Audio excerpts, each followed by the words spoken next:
Welcome. Happy Friday evening. Welcome to episode 3 of Talks with Tay. And the special guest for this evening is going to be my good friend, Sumayah. And we're going to get her on this live. There she is. All right, Sumayah, I'm going to send you a request right now. And it says you should be able to join. I just sent you the request.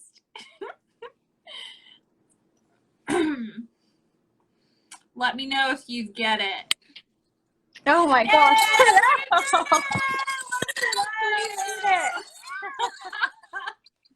Dude, I'm getting to where I kind of don't like technology. I do, but I don't. Like right now, I don't. Tomorrow I might, but not right now. Oh my gosh. Sorry. My Yay. phone is so booked, like overloaded. My husband doesn't have Instagram, so he downloaded it on his phone and got it to work that way. So update your apps, everybody. Oh, yeah. You can't go live unless you have the most updated version of Instagram, apparently. Yes. Well, we did it. So, Sumayah, let me introduce you real quick. So, episode 3 of Talks with Tay is featuring Sumayah Luxton, who recently got her name fully changed. Did it finally go through? You did. How long did it take? A couple months. A couple months? Okay. Yeah. Okay. I'm dreading that process. Anyway, so Sumayah Luxton, LPC Associate, or MANCC LPC Associate, supervised by Christy Ragland. And a little bit about Sumayah. Sumayah's educational background. Sumayah graduated from Texas A&M in 2016 with a bachelor's degree in psychology. To further her education, Sumayah attended Texas State University and graduated with her Master's of Arts in Counseling in 2019. Areas of expertise. Sumayah enjoys working with kids, teens, and young adults with a variety of concerns, including emotion regulation, life transitions, anxiety, depression, relational skills, and self-esteem. Sumayah loves to perform non-directive play therapy with her kiddo clients since they don't always have all of the words to express themselves. Fun fact about Sumayah. Sumayah has been a dancer ever since she was 2 years old. Believe it or not. I don't even believe it, so. Tell me, how does one start dancing at 2? You know, my parents said they put me in classes at 2. I don't know if I believe them, but I just roll with it. Because it clearly was just like what kids do when they're young and awkward. You just start moving. You just move. Moving. Yeah. I've had some friends in the past who, like, were just lifelong dancers, and I swear every story was like, so I basically came out of the womb dancing already, and be like, I can't relate to that. I definitely did not do that. Yeah. But that's cool. That's super cool. Yeah. And the picture you have on this little flyer I created, the second one, just like when I was like, send me a picture of one that like really gets your personality, and you got like the breakdancing one with you like with your legs in the air. I was like, that makes me happy. Like they just can't get you, like that's you in a picture. Yeah, you know, outside of nature and dancing. Yeah. Upside down. And upside down. Oh, you're so fun. You were so fun. So, okay. Now, since you are a dancer, I guess this would probably be like the second question or maybe even the first question. What kind of, do you do all styles of dance? Yeah, I've done ballet, tap, jazz, hip hop. I was the president of our hip hop crew in college. I didn't know that. I knew you danced. But I didn't know you were the freaking president. Okay. Yeah, I got talked into it, so yeah. They bullied me. I'm just kidding. Oh, hey, I see you, FTV Queen comments. Aw, so many friends are on here. Y'all are so sweet for the support. Yeah. Are these I'm looking at the comments. Are they from your dance crew? Some of them are, and some of them are from What's up, guys? You gotta spam the comments with some Sumayah love. Yeah, embarrass me all you need. So, okay.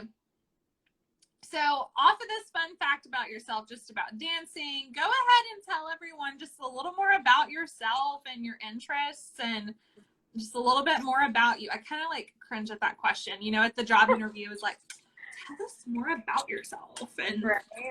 like, yeah. So tell us more about yourself, Sumayah. You know, so I'm a dancer, obviously. I got married on Halloween, so that's kind of a fun fact to share. I think I used to be so afraid of Halloween, and now I love it. Because I get frightened very easily. And my name means sunshine, so that's a pretty cool fact. Oh, that's right. Yeah. I have a doggy named Rio and a cat, 2 cats, Taco and Ace. Yes, I named it after food. Yeah, I've been in Austin. I actually grew up in Austin, back in Austin again.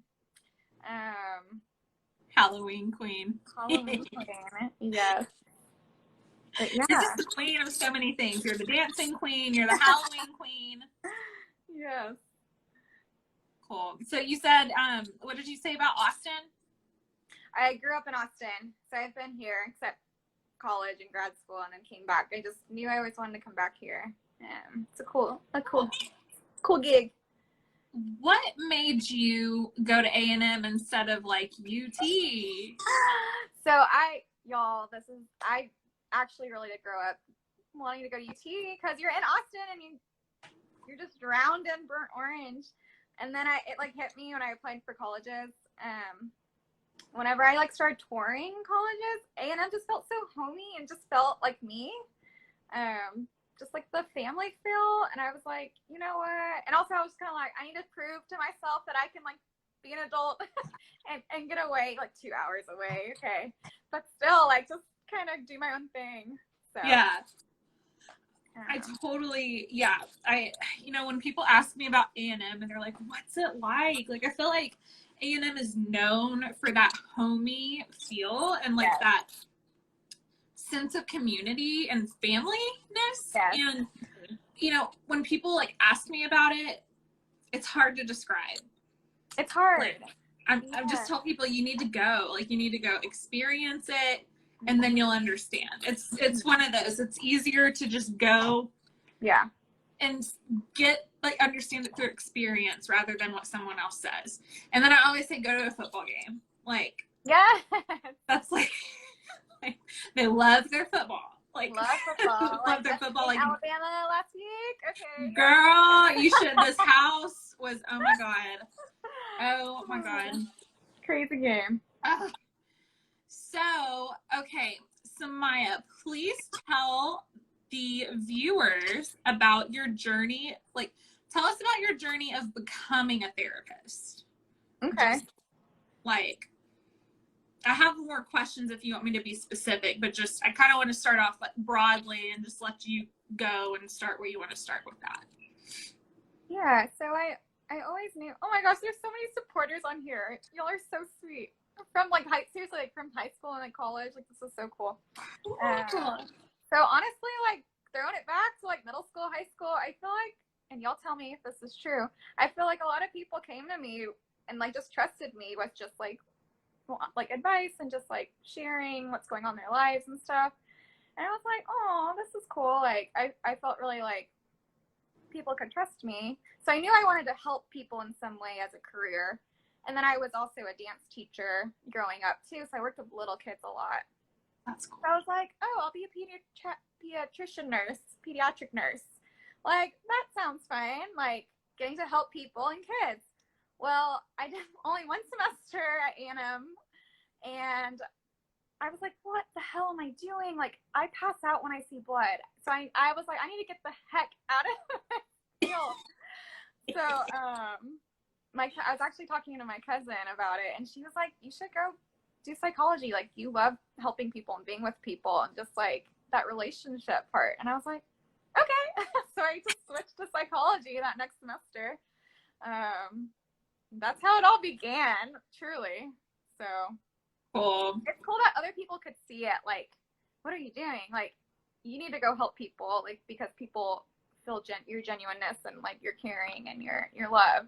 So it's like people, it's hard for you to see it sometimes because you're in the middle of your own path, and yes, it takes someone who like knows you well. I'm assuming that that person knew you like enough to know, like, okay, maybe it's not involving like blood and needles and all that, but like maybe this other thing that like helps people. It's just like without all of that. yeah, exactly. That's cool. Yeah. So that kind of leads into the next question. Did you always know that you wanted to be a therapist? No, I don't think so. And truly, like, when I was in psychology, I was like, I don't know what I'm going to do, because I thought we had to get our doctorate to be, you know, to be able to be hands-on with people. Like, and I was like, ooh, I'm not big into like writing papers and stuff or researching and stuff. Like, I'd rather do like the hands-on work. And then I learned about the licensed professional counseling program, and well, getting our master's, and I was like, oh, this is totally up my alley.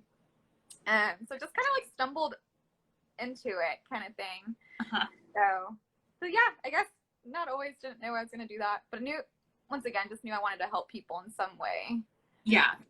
I feel like, you know, being in the field for so long. I mean, in retrospect, it's not like tens and tens of years, but I feel like that is a component of many people's stories of just stumbling into it, or they find it while they're pursuing a different path of some sort. Like you know what I mean? Like that door will shut, whatever path they're on, that door shuts, but then this one opens, type of thing. Right. Like the medical one kind of shut for you with the blood and all of that, and you were like, no, that's not it. So, yeah. where's the next closest door? And then this one was probably pretty dang close. Exactly, yeah. So what made you become a therapist? So when you became aware of that option, how did you start feeling into that and being like, okay, this feels good?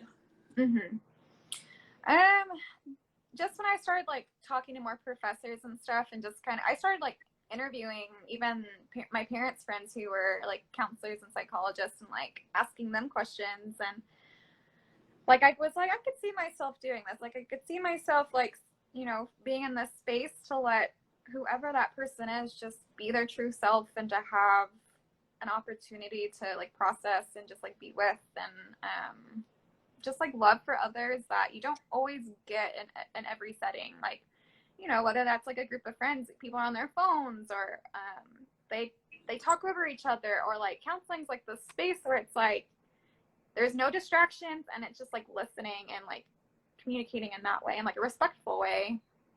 So I just got super passionate about that. I was like, that's what people are missing, and what people need.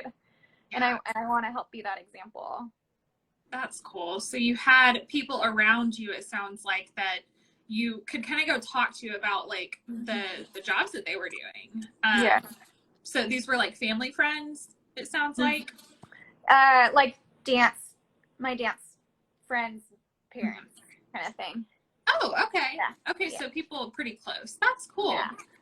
That's really cool. And then one of the questions on here is, if you were not a therapist, what do you think you would be? Oh, that's too easy. I would be a princess at Disney World. Like, yes. Could you imagine working at Disney World and like just getting to make people's days? Like, I would be Belle or Sleeping Beauty. I didn't expect you to say that. I thought you were going to be like a dance teacher or like freaking... No. I'm done with that. Dancing queen somewhere. Be like Disney princess. Like signing the book. Like, I'm that girl. Oh my gosh.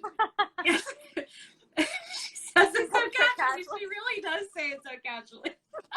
You have really thought about this, Sumayah. I could tell.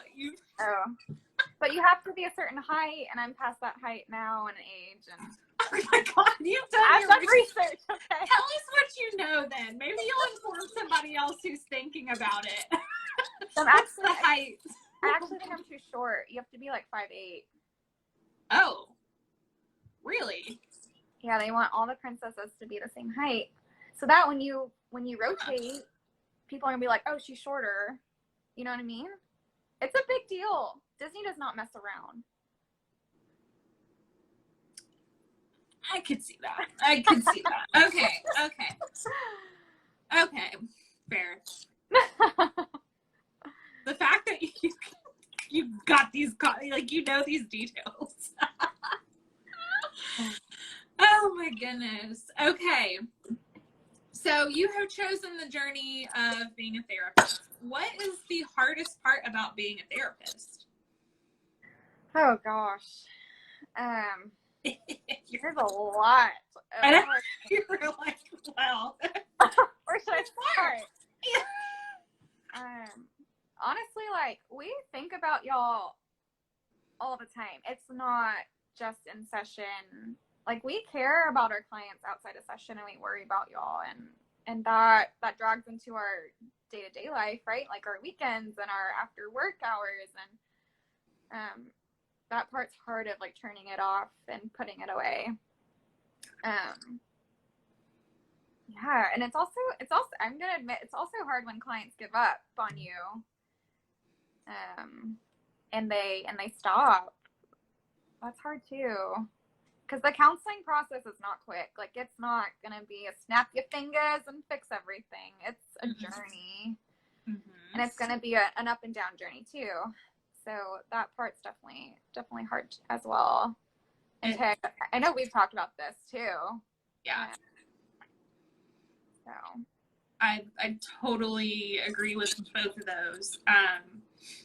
Just one of the things that has always kind of, and I'm working on this too, but you know, I had a client that was like, I'm just a paycheck for you.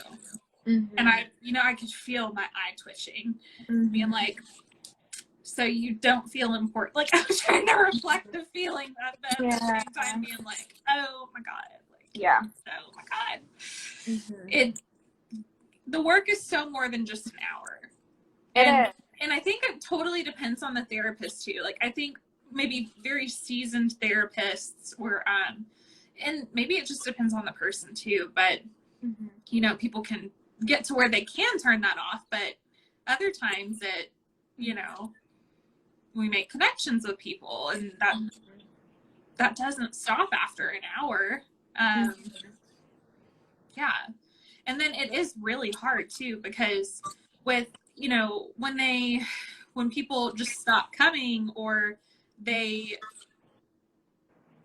just stop coming on a whim, usually, like that can be really frustrating. Because therapy is hard work, and we cannot work harder than our own client. People will come sometimes, and this is not for, like, not everyone does this, but a therapist can't like fix people's problems. I think. Yes, that's a huge misconception. I think people come in, or even with me when I work with kids, they're like, my kid, something's wrong with my kid, fix it.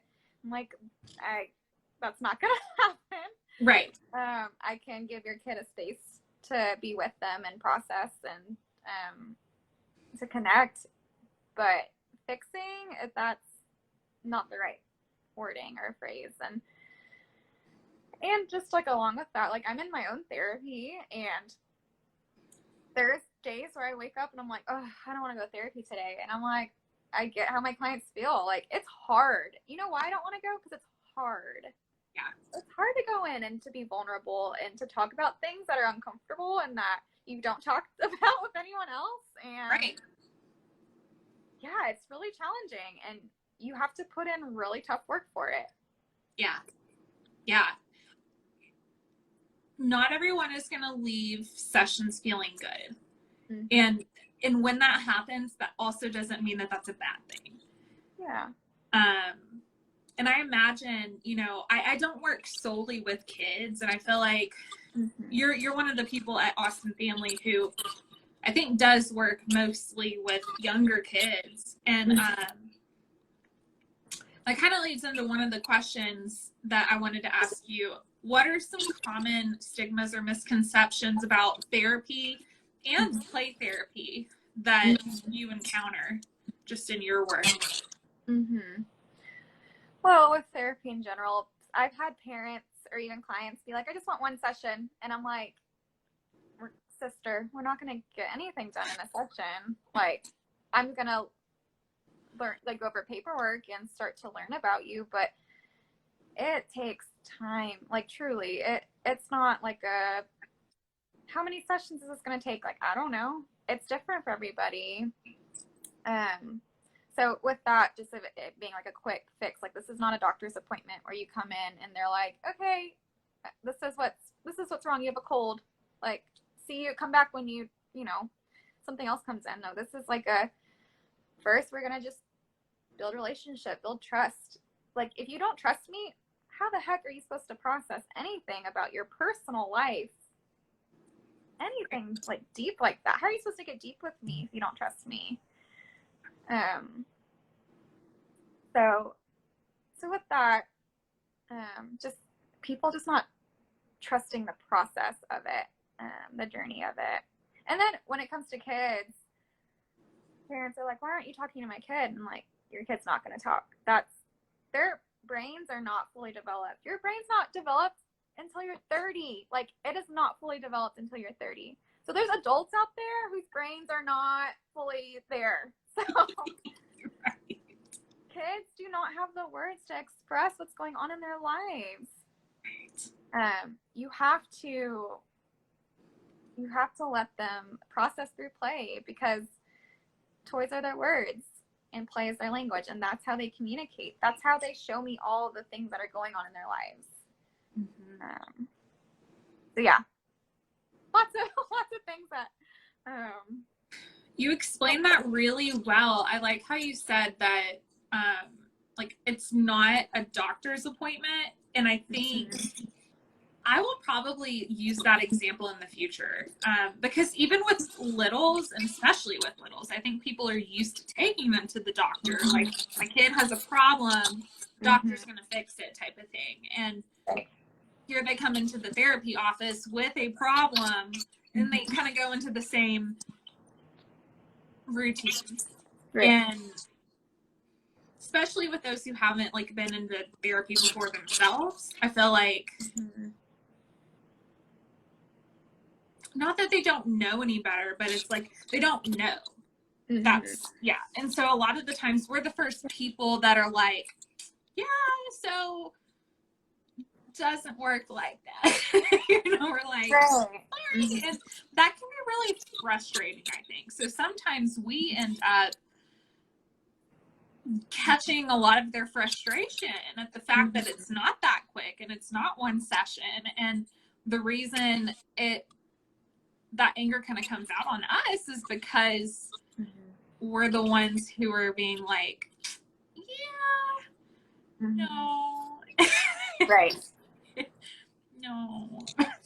Yeah, they come in with this other expectation. It's like, that's not a realistic expectation.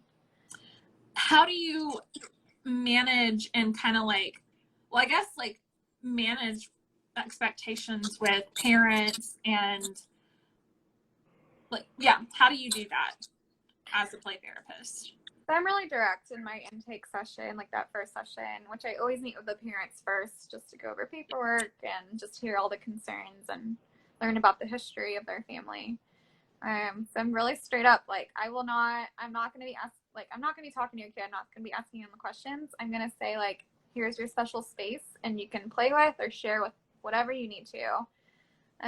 I'm super non-directive, which means I allow the client to lead the sessions, which means I trust the client to bring in what they need to each day. As a client, you know yourself better than I do. Like, you are living your life.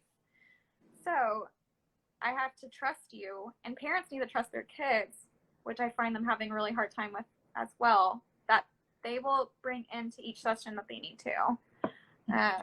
And then, you know, showing them all the toys and the space of like, they're going to communicate through play, and they're going to show me their world through play. And that's so powerful to be able to have that. And then I also tell parents with expectations is that they're going to be part of the process too. Like, we're a team now. You know, the parents see the kids way more than I do. I see your kid 1 hour a week. That's not a lot of time. So meaning like we'll meet after so many sessions and kind of check in on both sides, see how things are doing. And truthfully, like, things get worse before they get better.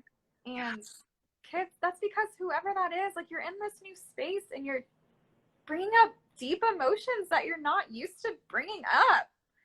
Like, why would things feel good right away? You know, that makes no sense. So I try to just be really straight up and direct, because if that doesn't feel like a good fit to the parent, then they need to know that right away. And that's okay. I'm not going to be a good fit for everybody. It's like dating, where there might be people that you're compatible with, and then there's people that you're not going to be either. So I'm with you on just the directness up front and just not sugarcoating it, not, you know, I don't even beat around the bush, to be honest with you. I'm like, you know, just laying out those expectations up front in the first session, I've found just saves a lot of grief later on. Right. I've just noticed, like, even when I work with littles, and I'm curious how you've gone about this.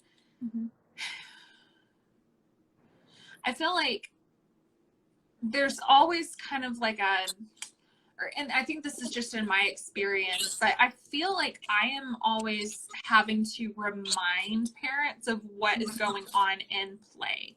And, you know, no, it's not like talk therapy, because a 6-year-old doesn't have words like we do as adults, type of thing. And sometimes parents cognitively know that, but then the expectations don't shift around that. And so I feel like I repeat again, but as I'm talking right now, I'm realizing, like, yo, play therapy's hard.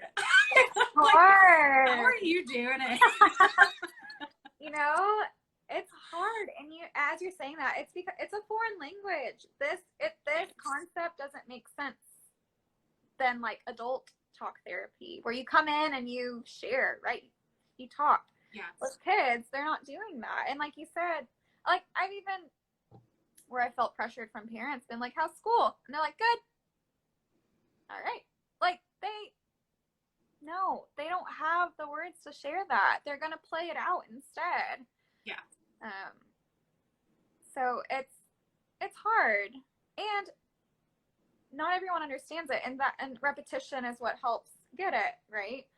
So yeah, you definitely have to explain it multiple times throughout the process too, because it is hard to understand if you're not in it. Like, we get it because we had education behind it. We know why it works.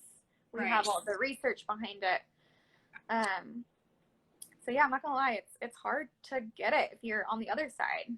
Like, why are you playing with my kid?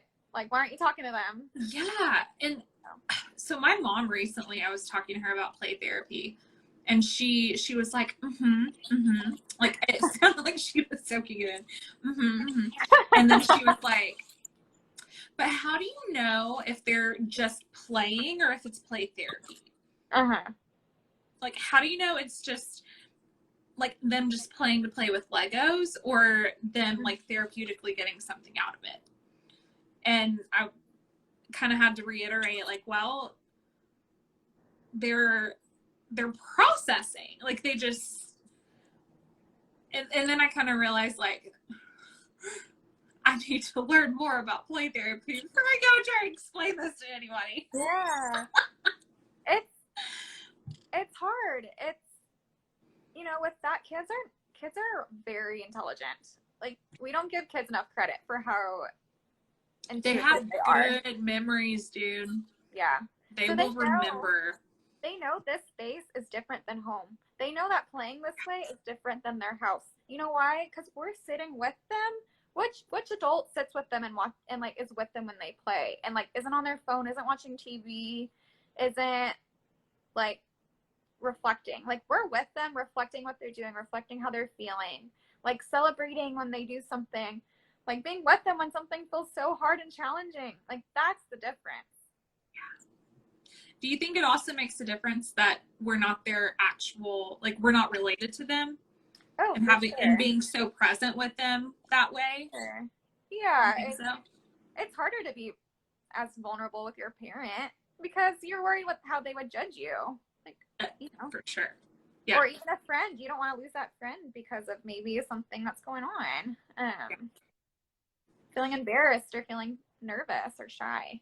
Do you ever have little kid clients get protective of the space that they create with you, especially around their parents? Like the drop off when you're bringing them back to, pass them off to the parents type of thing. Have you ever had a kid that's like, okay, we're leaving right now. Like they don't want the parent to like even say hello type of thing. They're like, you're leaving. Get out of here. Like, don't even talk to my therapist. Definitely. They're afraid of like, what are they going to talk about? Like, what are they going to share? And that's not my space to share what was said right in that space. Like for kids to actually like get through what they're doing, they need to trust me, which means I'm not going to be telling their parent every single thing that they did and every single thing they said. I have to protect their words, protect their play. And I even have kids who will like build something or they'll make like leave the paints out or something, and they'll be like, okay, leave that there for next week. The same, like, don't move it at all. Like same spots and everything. Like, you really wish that we could stay here. I was like, other people have to use this room too. That's so frustrating. But they get protective over their own words that they created in the space, whether that's like the art or the Legos or but that's why we put it away. That's why we take apart the Legos so other people don't see their words that they processed. Yeah. And their art that they processed. I have to brag on you for a minute because you use a room in the back and I use a room that's in the middle of the hallway. So whenever you're taking the kids back to their parents or whoever's picking them up, I will hear the littles, like whoever your client is, I hear the kids that are just love you to pieces. And so I'll hear them just blabbing away with you, like, blah, blah, blah, blah, blah, blah, like walking back up to the front door. But I'm never going to forget. I think I texted you about this. There was, I think you know what I'm talking about too. There was it was a little boy, and it was when we had our little chairs by the bathroom getting rebuilt. And so there was a note that was on the chair, and it was a sweet note. Like Matt, I think, made it funny and cute and all that. And your client asked you, he was like, what does that say? And you read it to him out loud, and it was something cute, like it was as if the chair was talking, and it was, I've been having a hard time lately, and I'm waiting on a special therapist to come fix me, and all of this. And you read it, and he waited a minute, your client did, to respond, and he goes, well, that's not you. You can't fix chairs. And he just kept going to the front door. It was adorable. I mean, you don't think I can counsel a chair? Bet. You're right.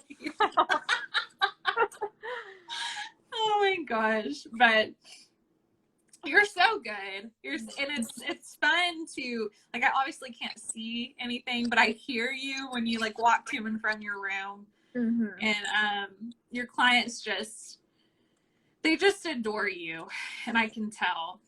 And then the last one on here, we have a couple more questions, but so you answered the hardest part about being a therapist. What is the best part about being a therapist? Oh, when they toot in session. Let me tell you, I was about to post on our chat, like, how many toots do y'all get a week? Because I get at least 4. At least. Oh my gosh, these kids. Dude, some of them have no shame. They're They like, oh my gosh. communicating in a different way. Truly, the best part is like when you see progress and you hear progress, like I get chills like when teens report to me like how much better they're feeling, or parents are like, oh my gosh, like they're doing so much better. Like that's so freaking cool to hear that, because that takes time, like to get to that point. It takes so much time and effort on both sides, like my side and the family side. So it just reminds us like why we're in it. It's like we're in it to help people. Like we want to be there for others. They're meeting you halfway. Like you're doing the hard, like you'll always do the hard work. If they can meet you halfway with that, then the progress is going to come, forward. Which animal is to your left? Rio. Come here, buddy. Rio. Hey, come here. Come on. What are you doing? Come here. Here he is. What a cutie. Yo. Little buddy boy. Yes. What a cutie patootie. He's so sweet. He's super adorable. But yeah, so that's the best part for sure. The best part is seeing the progress of all the hard work. Yeah. That's cool. Hi, Rio, and your nose. You gonna do the interview now?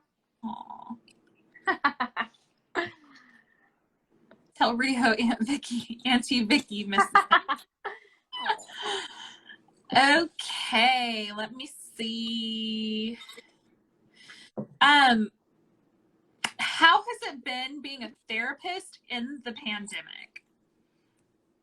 Y'all, it's been hard. Like being a therapist is hard enough, but then you literally have this global effect on every single person. Like everyone's been affected by COVID, which means therapists have been affected by COVID, which means making sure we're regulated in session for our clients. Because if we can't take care of ourselves, how are we supposed to take care of the people in the room with us? Right. So, oh my gosh, it's been so challenging. How are you doing it with, how are you doing play therapy when we were just all virtual? Like, how was that even going for you? Oh, that was so hard. Yeah, you're like, I don't want to remember. I don't like, want to remember. Skip. Let's keep going. It was hard because I just think counseling in general is just more challenging virtually, because that connection piece is so important, and it feels easy to hide behind a screen. So, and then with kids, it's like I would tell them to have a space with toys in the room and art supplies and games so we can connect and express themselves that way. And then you have kids doing this, like, Miss Sumayah, look at this right here. Like, Do you want to see my room? Like, run upstairs. Dude, would you ever get motion sick? Yeah, I was like, oh my gosh, okay, here we go. And then you'd have the ones that like, I need to go to the bathroom. I'm like, okay, put the phone down here. Put the phone down. Don't take me with you. Do not take me with you. Okay, good. Thank you. Come back and get me after. So it's been some like super interesting parts that you would never experience like in the space if it was in person. Oh my gosh. I feel for the play therapist who had to make it work virtually. I can't imagine. I can't imagine. I had one that was doing the camera shake. Like, let me show you my whole entire room. And like, I was just so nauseous by the end of that session. So like, doing that all day. I don't know how you didn't have like a freaking trash can next to you, to be honest. I had to get those like blue. I was like, maybe these blue light glasses will help. I was like, with my headaches. time outside and just breaks and stuff. But and now, you know, I allow my clients to do what feels most comfortable to them. And I will say all of my clients are in person except one is virtual. So I think parents are even wanting their kids to be in person too. And so. It's a lot easier, especially with littles in person. Yeah. Let's see. Let me look at some questions here. So there's a couple that you got specifically for you. Mm-hmm. I'm remembering one now that I didn't write down. Mm-hmm.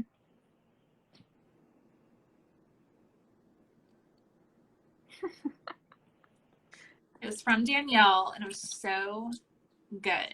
Let me see if I can actually.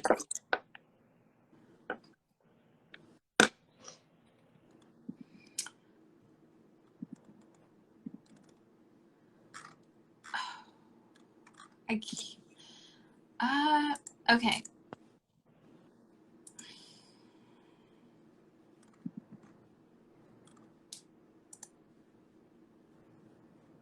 It was like something along the lines of, if you could only pick one tool, counseling tool, to like ever use for your sessions, mm-hmm. What tool would you pick?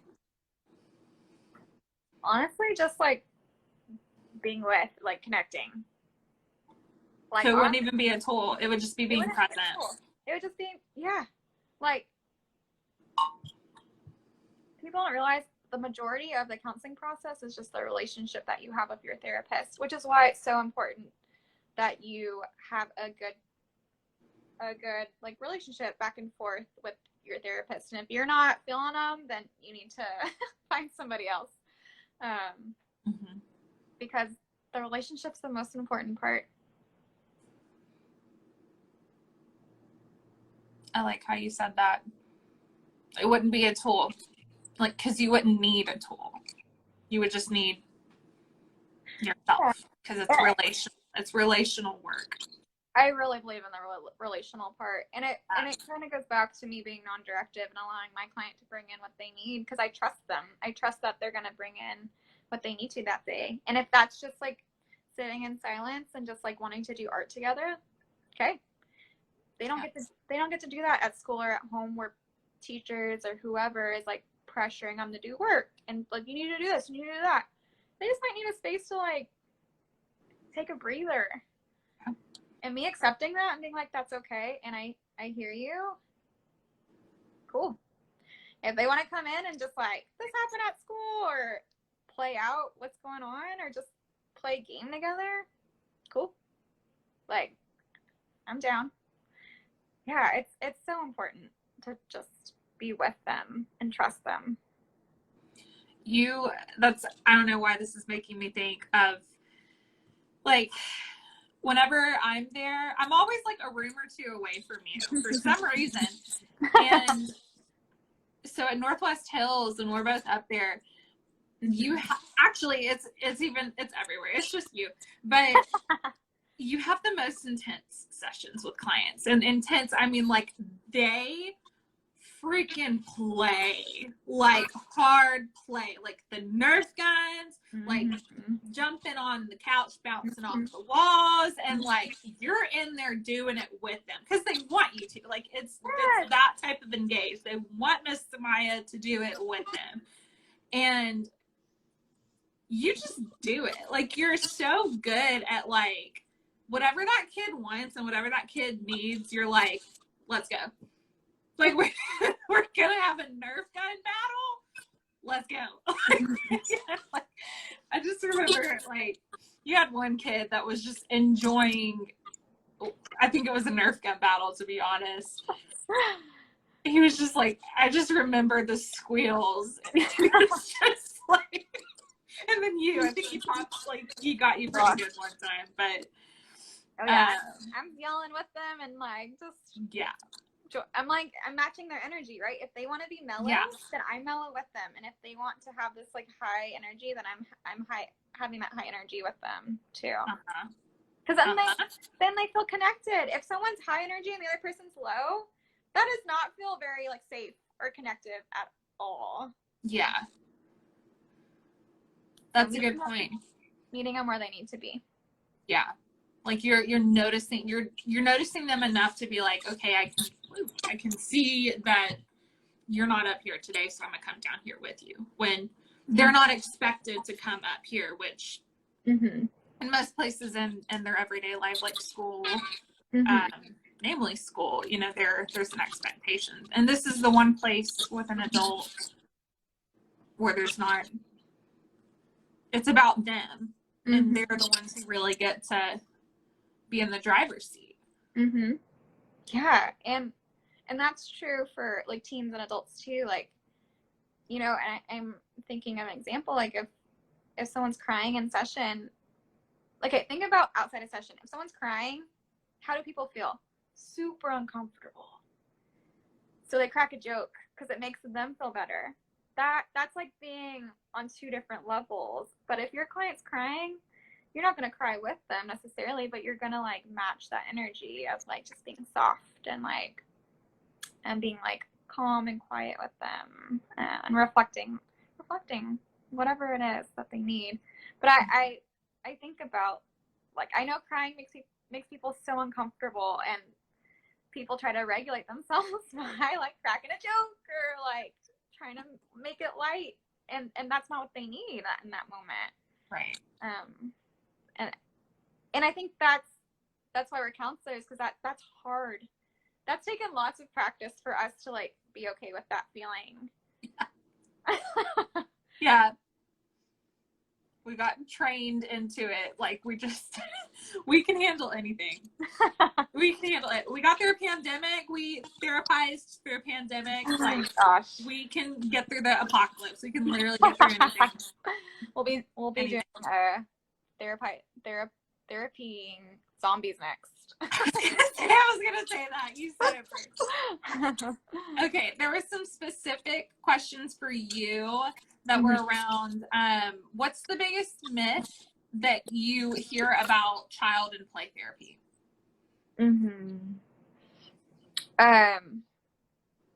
The biggest myth, I think, like we've said earlier, like that they're gonna talk to me and that I'm gonna fix their kid in one session.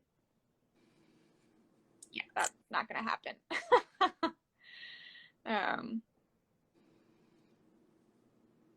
Yeah, or that the kid can decide if they want to tell them what happened in session or not, or you just trusting. Just gotta trust.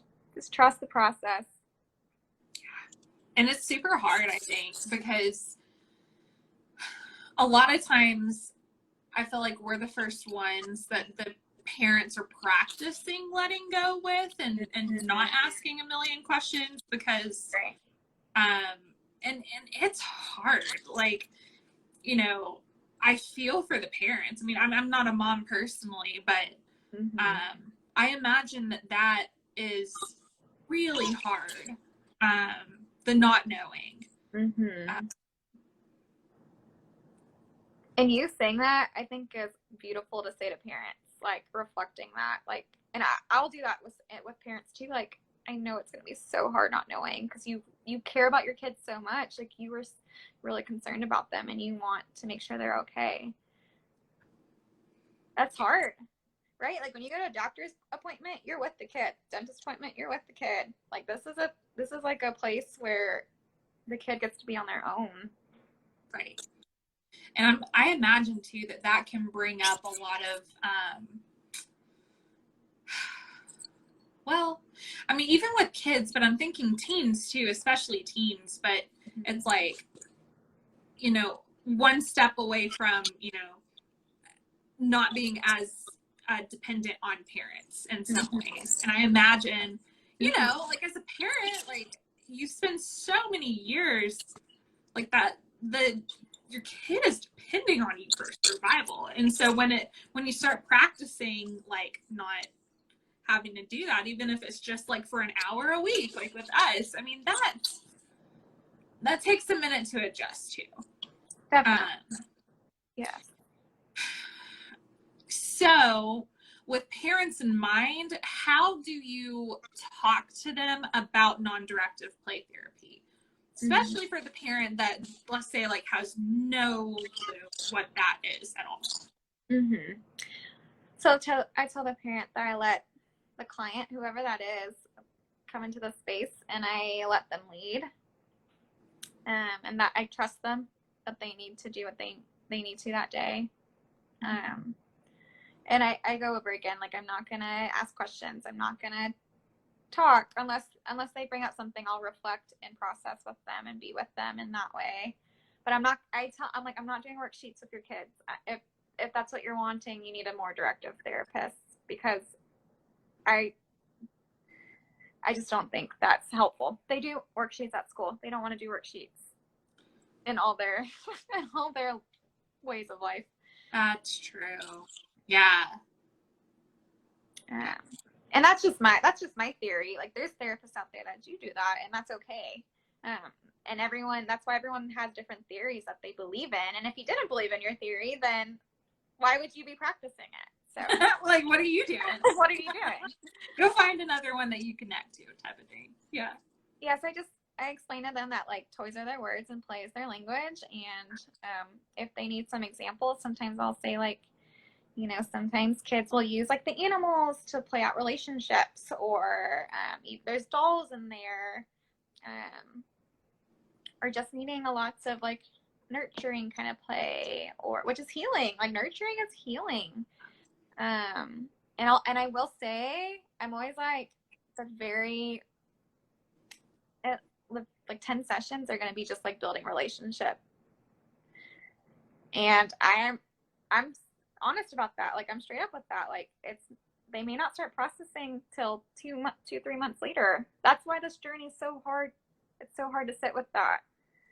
Yeah. But building that relationship and that trust is the most important part.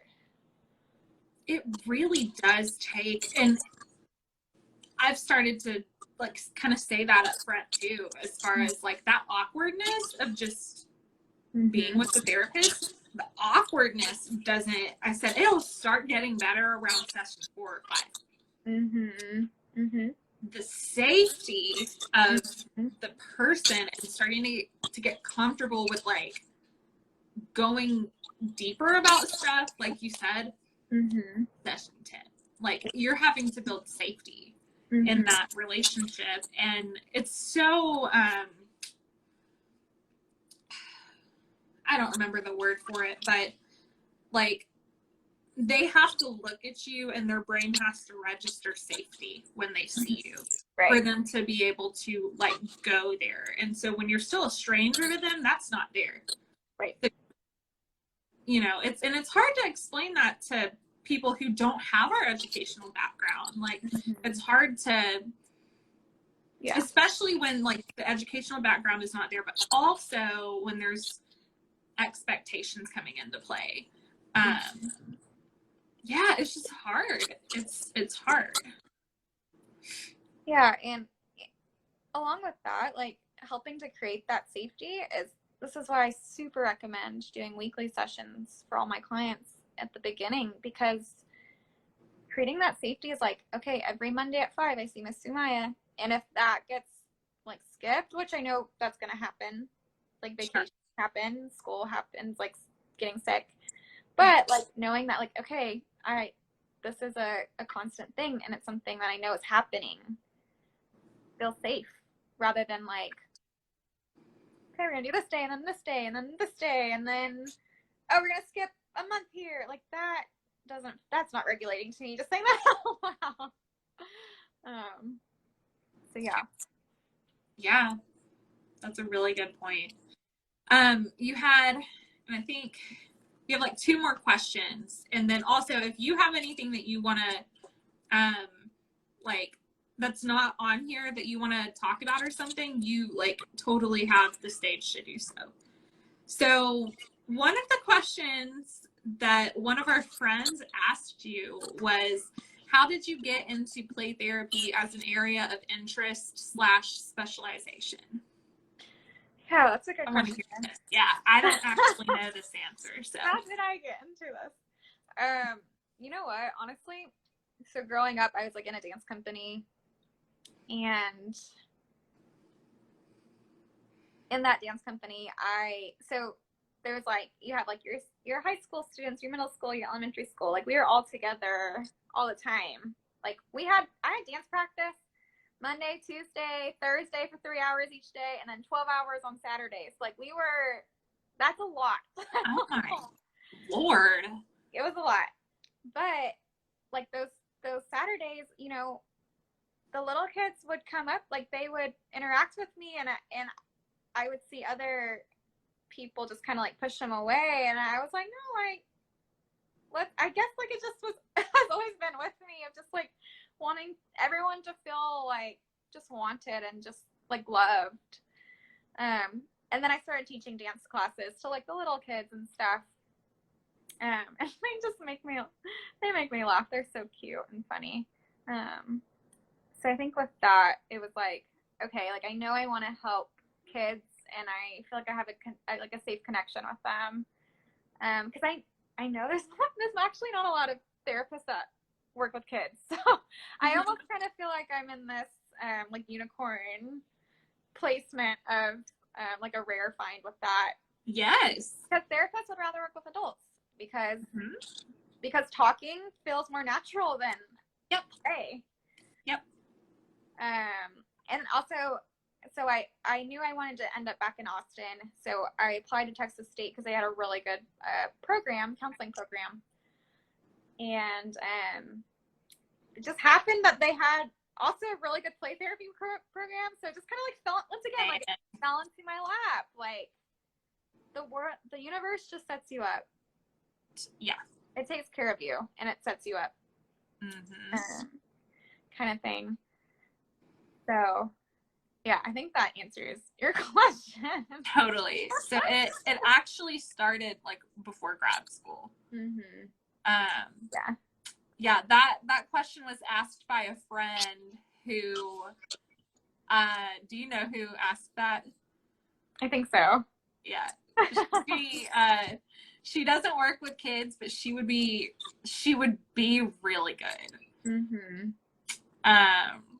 It's intimidating. And I've had colleagues totally where they're like, I don't know how you work with kids. Like, I don't know what to say with them. I don't know how to act around them. I feel so weird. And that's the thing though, is that you get to be so fun, like goofy with them. That's why I love it. I feel more natural with the kids than I do with the adults. I'm like, yes, be professional. Okay. Okay. Yes. Like, I feel like you're having to think like so much more. Okay, don't crisscross your legs. What are you doing? With kids, I get to sit on the floor with them. I get to like laugh, and that's not saying like I laugh with my adults too. But it's just different. It's playful. It's a different world. Yeah. It's fun. It depends on the kid too, but kids like I've never met a kid that wants to come in and just, I would like to talk today. Like just like with all these toys around them, you know, they want to play, and that's what they want to do. And I think that's what's so fascinating to me is that like it's never the same. Like, you know, if it's teen or an adult, you're usually coming in, and I do art with my teens too. You're coming in, you're sitting and you're chatting. With kids, it's like, well, like they're so creative. Like you get to see like a whole other side of them. It's so fascinating. They have a lot in them that they can do. And it's so cool to see that. Yes. I'm so glad you said that. I had a client recently who, she's big into play, but she like came in and her energy was different. And I like realized that. I said, I wonder what you're feeling today. And she was like, I'm feeling happy. And I was like, okay. And she was like, but I don't want to play. And she decided, she goes, I'm going to draw today. And she drew the most elaborate thing I've ever seen before. Yeah, she was like, so much on that piece of paper then. Like if she She had so much up in here that she wanted to put down. And that right there was, she didn't have the words for it. So she put it down on a piece of paper. That's what's so cool. Like, you don't have to say it out loud. You can literally say it out loud on a piece of paper. Yeah. Like, that's what the work, that's the work with kids. Mm-hmm. You know, it's hard for them to use words, so we give them tools to do the same thing. Mm-hmm.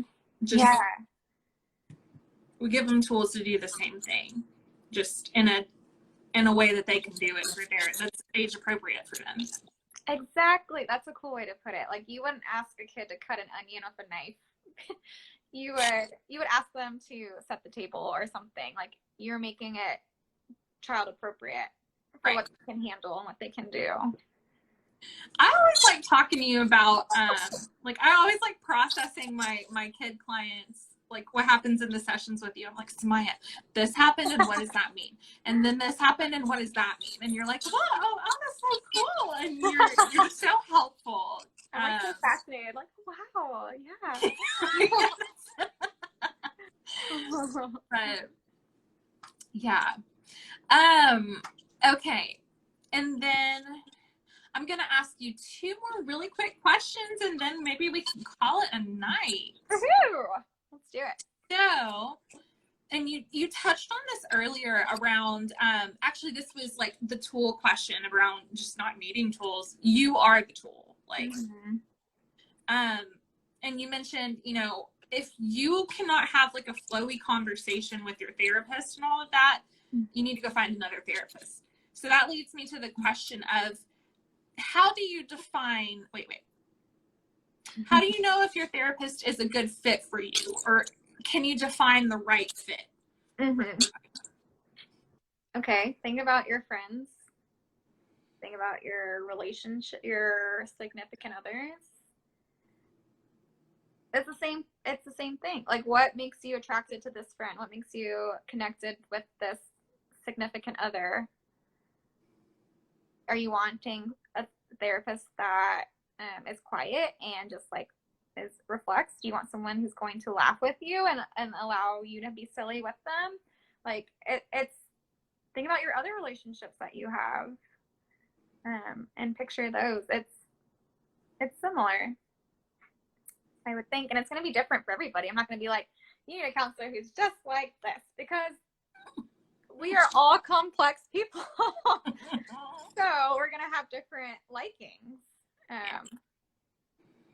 We'll see, like, when people are asking, like, okay, this client wants a therapist like this, this, this, and this. Okay. And then you'll see, like, people being like, oh, that's me. And then, like, referrals in that way, right? Like, where clients are lining up, like, this is what I want with somebody that I can trust.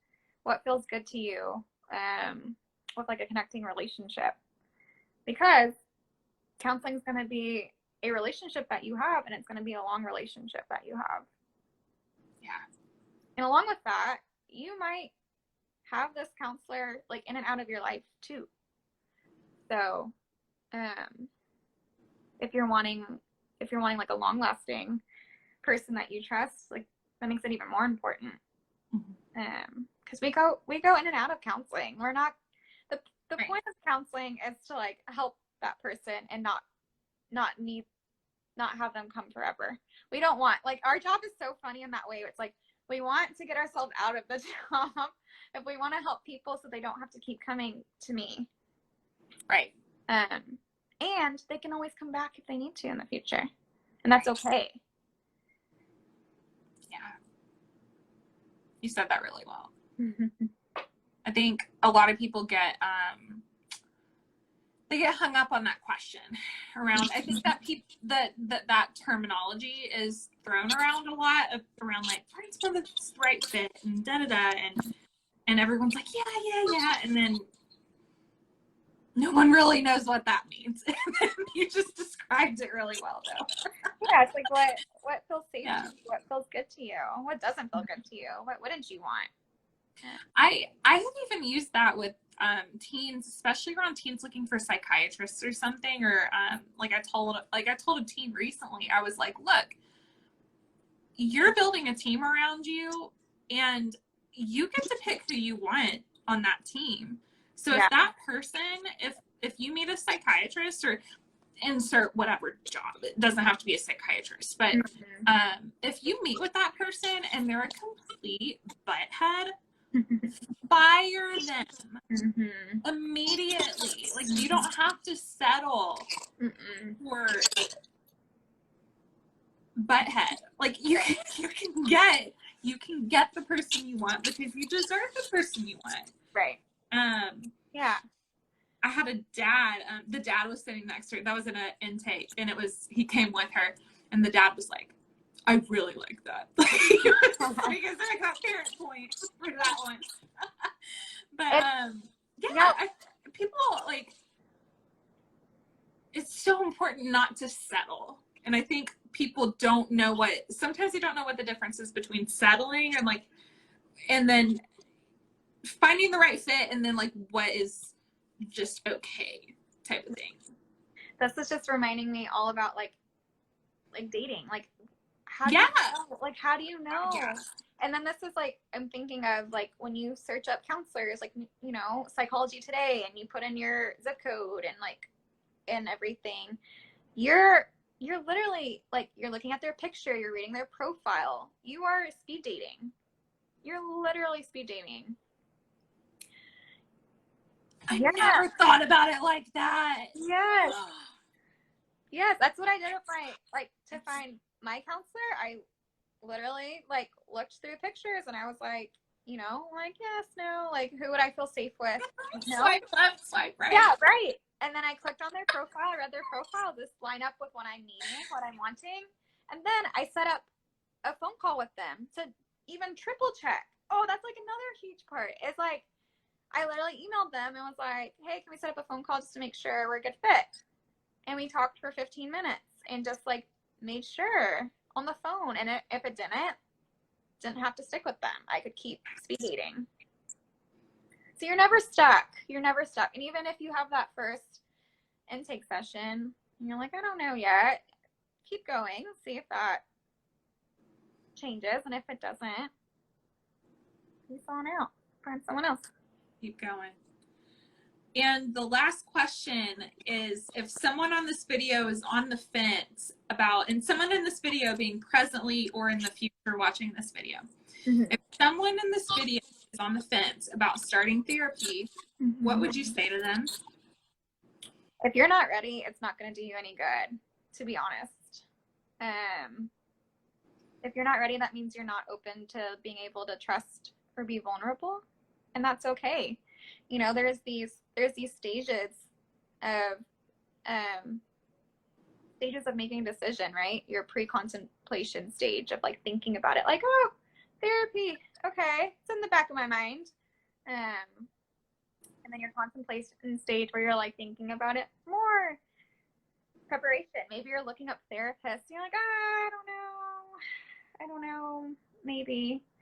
And then your action of actually committing and calling somebody and talking to them, and then your maintenance is your last step of continuing that. But honestly, y'all, I kept having people tell me, like, you need to go therapy, and that pushed me away. I was like, no, I'm not going. But you know why? Because you're telling me to go, and I don't feel like I need to. Like, it made me upset that people were trying to tell me and I didn't feel ready. And then it got to a point where I was like, okay, there's a lot going on and I need to talk to somebody, and I felt ready. So I reached out because I felt like it was for me, and it wasn't to like make someone else happy kind of thing. You decided. I decided. And I think it also depends like what's going on in your life too. Is it really hard to function every day? Like, those are some signs. Is safety like an issue? That's scary, and another like deciding factor. Yeah, I don't know how do you feel about all that, Tay, or what would you say? I thought that was a great answer. I would love, could you clarify on, if you said in the beginning, if you're not ready, it's probably not going to do you any good because you're not ready, and you're not ready to go that deep. And I would love to know, what kinds of things does someone need to reflect on to kind of gauge if they're ready or not? Mm-hmm. Yeah. Is it affecting you in a way that doesn't, like, it's just like heavy, like it's a lot and it's overwhelming, and you're having maybe like episodes, whether that's like anxiety or depression, that are feeling really big or even small, like things that just don't feel good. For me, I knew I needed to go to therapy because I knew I couldn't handle it on my own anymore.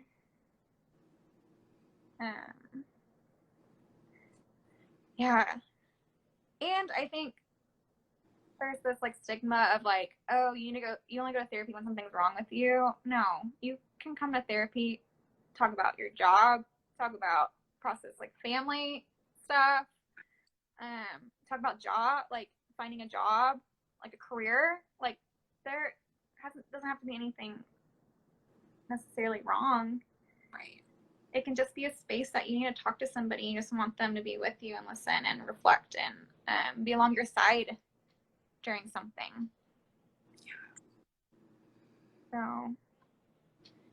And even when you get through the difficult sessions and the sessions get a little bit lighter, those can still be powerful sessions. Like, just because nothing is wrong right now or something doesn't mean that like the work is done, type of thing.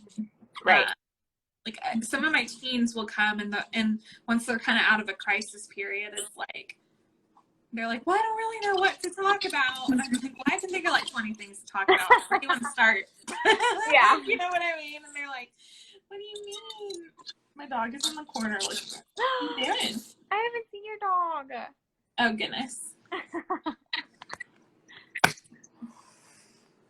Oh. What are you doing over there? Oh. You're in the corner looking very mysterious. So happy. Oh, she's playful right now. Woo. Woo. Yeah. Well, I think that's all the questions I have. Let me double check, but this was lovely just chatting with you. You're always my go-to play therapy person. I'm happy to be so. I love talking about it. And then if anyone has questions for you or wants to get connected with you, where can they find you on the internet? Oh, Austin Family Counseling. You can go to that website, just Google that website, and you'll find underneath our therapist, you'll find me, and then you can email me that way. Hey, yay. Well, lady, thank you so much for coming on the show. Of course. I feel very grateful for your time. Yeah, this was awesome. Yeah, it's always good to see you. So good to see you. But, well, all right. Thanks for tuning in to episode 3 of Talks with Tay. Oh, by the way, you're looking at the person who came up with the name for this series. This person. Yeah. So, Sumayah came up with the name. I was not that creative. Wish I could have been, but I wasn't. But anyway, thanks for tuning in to the 3rd episode, and we'll catch you next Friday. Yeah. Y'all have a good weekend. Bye-bye.